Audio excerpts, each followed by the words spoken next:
এক রাতের মধ্যে পাশাপাশি দুটি রঙের দোকানে চুরি। নাগেরবাজারে বৃহস্পতিবার রাতে প্রথম দোকানে ছাদের গেটের গ্রিল কেটে ভেতরে ঢুকে চোর, এরপর আলমারি ভেঙে লুটপাট চালায়।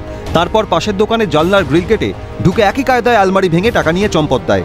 গোটা ঘটনা ধরা পড়েছে সিসিটিভিতে। একটি দোকান থেকে 5.5 লক্ষ টাকা, অন্য দোকান থেকে 50,000 নগদ টাকা চুরি গিয়েছে।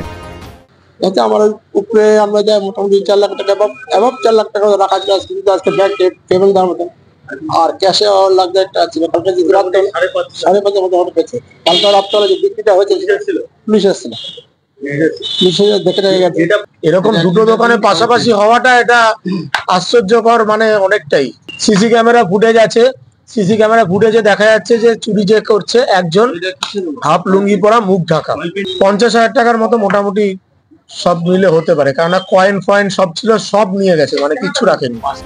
অভিযোগের ভিত্তিতে তদন্ত নেমেছে নাগেরবাজার থানার পুলিশ। কিন্তু নাগেরবাজারের মতো ব্যস্ত এলাকা, যেখানে রাতও দিনের মতোই আলোকিত, সেখানে প্রায় সর্বক্ষণ লোক চলাচল করছে, সেখানে কিভাবে পরপর একই কায়দায় চুরি হলো আর কিছুই টের পেল না পুলিশ? নাগেরবাজার থেকে শান্তনু সাহা রিপোর্ট, ক্যালকাটা নিউজ।